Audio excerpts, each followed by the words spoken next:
Good day and welcome to today's Doctor and Your Heart podcast. Today we are going to shift gears and talk about anxiety in children. Today's topic is going to include examples of how I find out in my office whether a child has anxiety or not. Number two, I'm going to cover some of the ways anxiety presents. That is signs and symptoms of anxiety, including the subtle signs of anxiety. Number three, I am going to talk about types of anxiety, and we are going to also talk about causes of anxiety. Also discussed in this podcast is what pediatricians do when they encounter children with anxiety in their offices. Also discussed ways pediatricians and clinicians diagnose and manage anxiety. And finally, I am going to be discussing about prognosis. That is the outcome of children who have anxiety, especially when that anxiety is left untreated. As part of the general overview, sometimes parents notice that their children or their child needs help in certain behavior. For example, they notice that the child behavior is not quite right, that something is going on with the child behavior in certain situation, and that this child is different from other children that they see, or they notice that particular child is not behaving quite right, but they don't know what is going on with that particular child. Because some of the parents are not in health field, it is difficult for them to actually understand if a child's behavior is anxiety or not. So the first step when a parent experiences or notices this kind of behavior in their child is to bring it to the attention of their pediatrician. I've come across many children who I notice may have symptoms and signs of anxiety.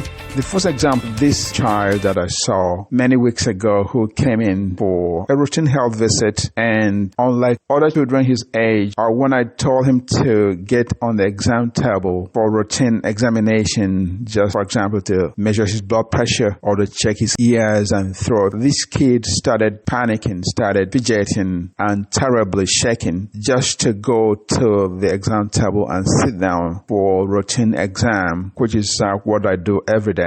I turned to the mom to ask her what was going on, and the mother told me that the child, that this elementary school age child has anxiety. So the mother was able to tell me upfront that the child suffers from anxiety, but obviously she has not done anything about it. So this elementary old school child was finally got on the exam table and was fidgeting and shaking and scared. That was obvious that this kid has anxiety, and further discussion with the mother revealed that the child, even in school, this young man doesn't want to stay with his peers in class. He wants to stay very close to the teacher. That is definitely a sign or behavior suggesting of anxiety, social anxiety in this child. Another example of what looked like children anxiety is that of a child, elementary school age child, who mother said would not want to get out of her sight and would accompany her to every visit she makes, including grocery stores, bathroom trip, kitchen trips, and everywhere mother goes, this child want to stay close to the mother. So that is definitely a child who is suffering from what we call separation anxiety. So the two cases described were kind of obvious cases, but there are times when anxiety in children is not so obvious and it goes below the radar for a long time, either because the child has managed to contain it by avoiding anxiety-provoking situations, or the child is overcompensating, stretching himself out or herself out, or in other areas, avoiding anxiety-provoking situation, similar to the ways children learn how to avoid things they're allergic to intuitively, even before they are diagnosed with food allergies. Some children avoid things that upset their stomach. So the same way a child with anxiety avoid things that trigger their anxiety, even before they are diagnosed. There are different types of anxiety. One is called social anxiety, where the child or the young man is avoiding social events, avoiding meeting new people, avoiding people they don't typically know. People who have stage fright are examples of people who suffer from anxiety, social anxiety disorder. And kids who feel nervous when they see other people. This is a social anxiety problem. And the child who we talked about who had to stay with the teacher, close to the teacher, and avoid his classmates, his peers, probably suffers from social anxiety disorder.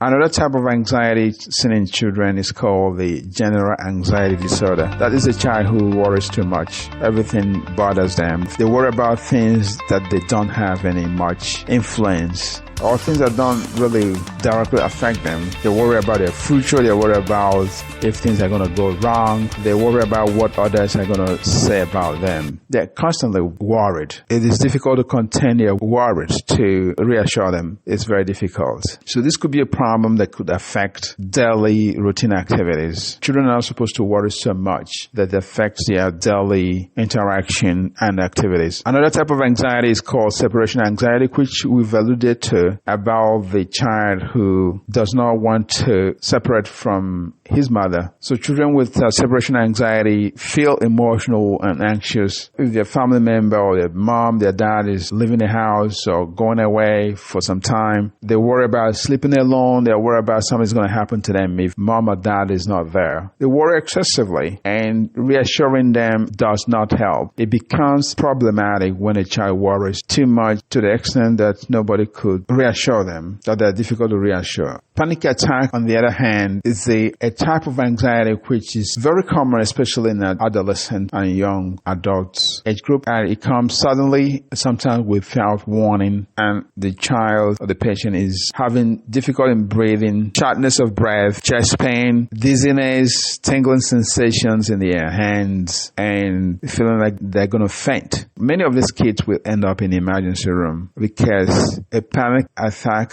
could be very dramatic, and parents worry a lot, and usually the child ends up in the emergency room for reassurance and management. Another type of anxiety is when people are anxious or develop anxiety for things like animals. For example, fear of dogs, fear of cats, fear of birds, moths, butterfly, a whole bunch of things, insects. People can be fearful of certain things and anxious. They are usually a result of previous bad experience with things that trigger those specific anxiety. Let's talk about the signs and symptoms of anxiety. How do anxiety affect the body?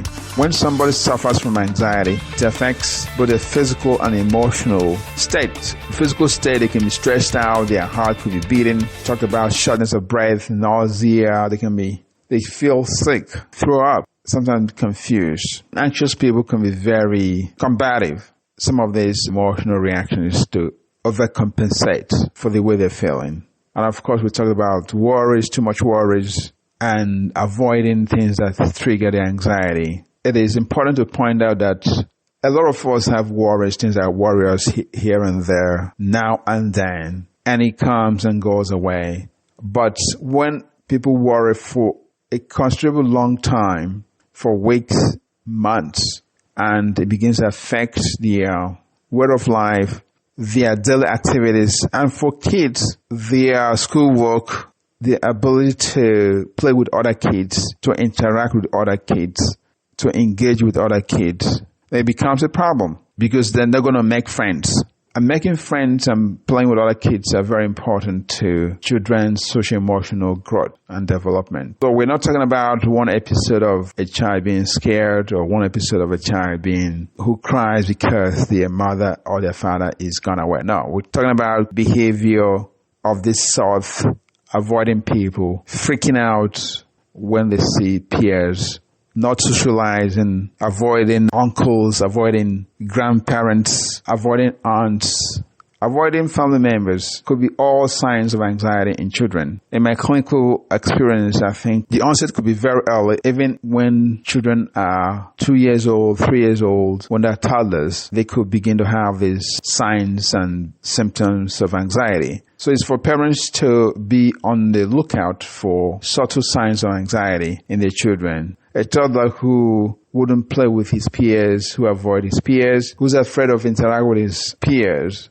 classmates, cousins, relatives. Child who is avoiding those family members, aunts, uncle might be suffering from a certain level of anxiety. Letting these symptoms persist and not mentioning them to the child's pediatrician or the child's clinician might make them entrenched into the child's behavior. So it's important for the parents to mention these kind of behaviors to child's doctor to evaluate. Also, we've mentioned before, a young man, a youth, an adolescent who is the last to get on the line or who is the last to leave an event might be suffering from social anxiety because they don't want to meet people. They're avoiding people. They're avoiding peers and classmates. This could be signs and behaviors that are subtle, but are signs of anxiety in adolescents and school-age children. So parents should be very watchful and observant and mention some of these behaviors to their children's doctor to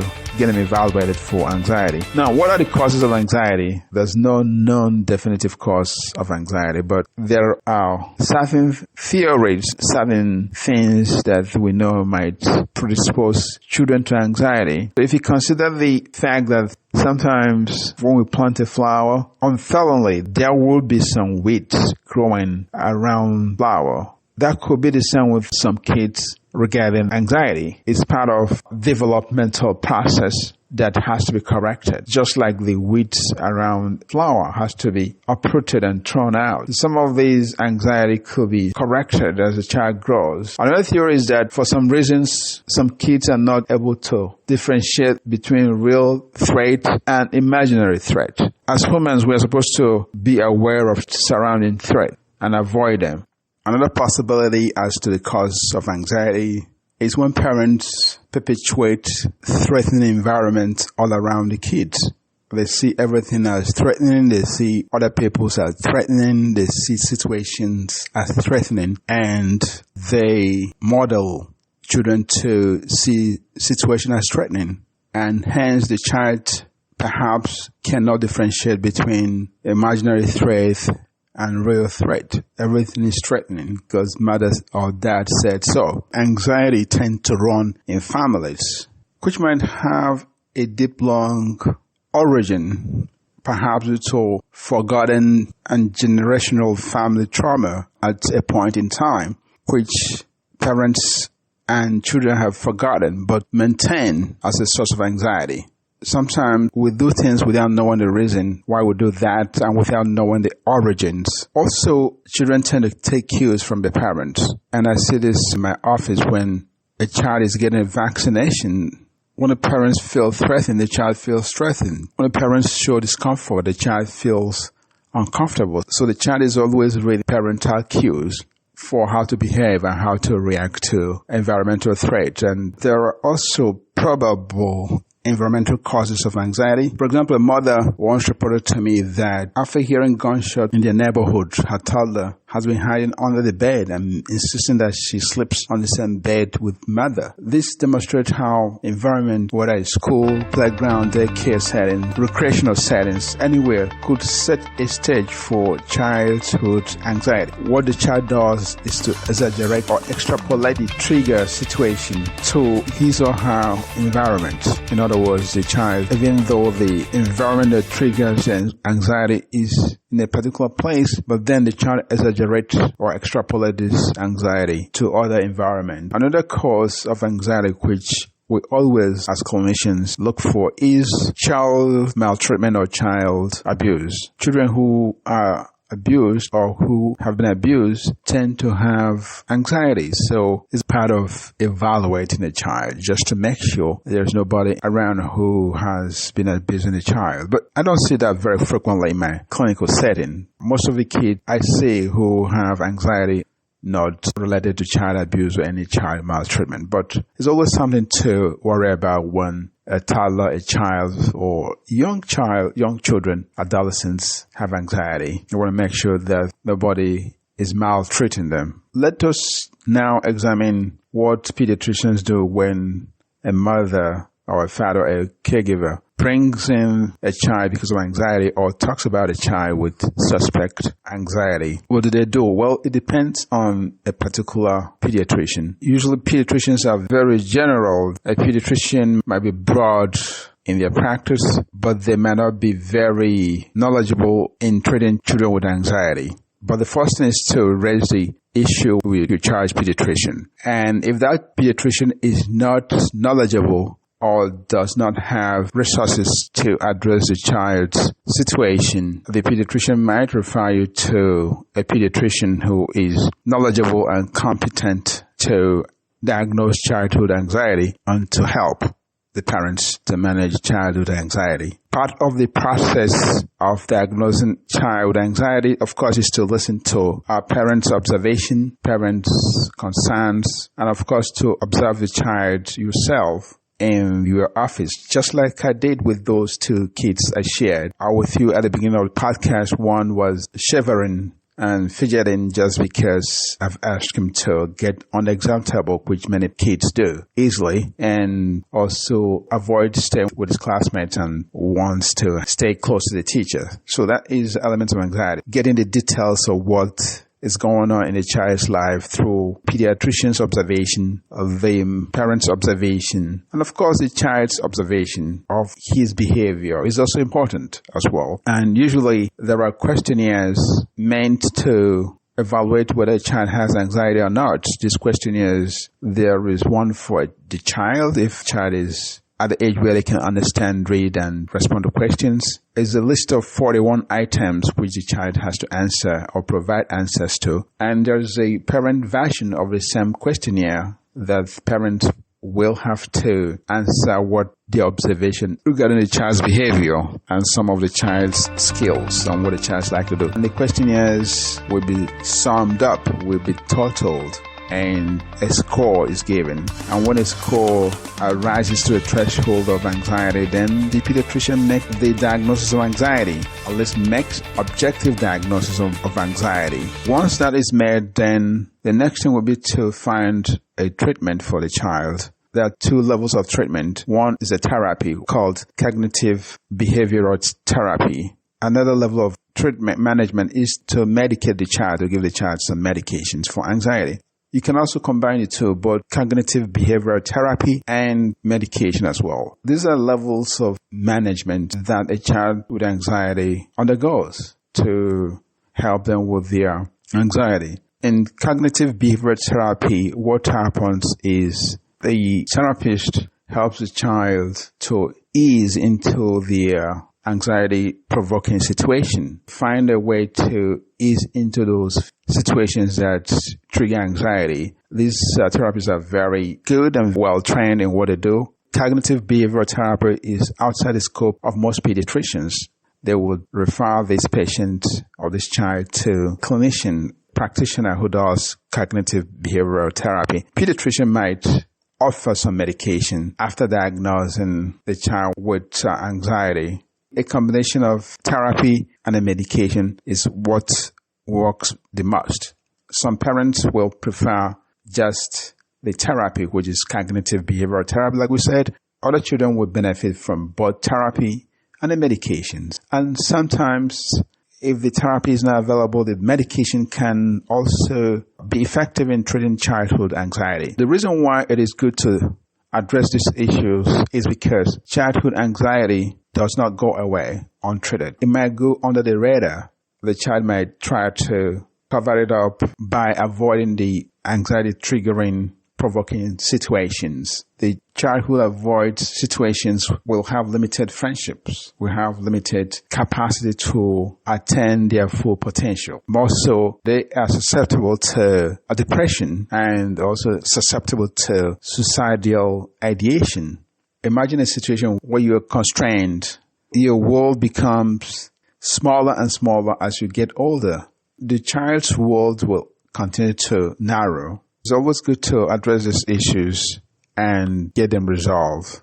In summary, parents should discuss with child pediatricians when they suspect that child is fearful or anxious compared to others. Let the clinicians and the practitioners evaluate and determine if these parental concerns rise to the level of child's anxiety that needs medical management, either with therapy or medications or both. Thanks for listening, and please share with your friends and family.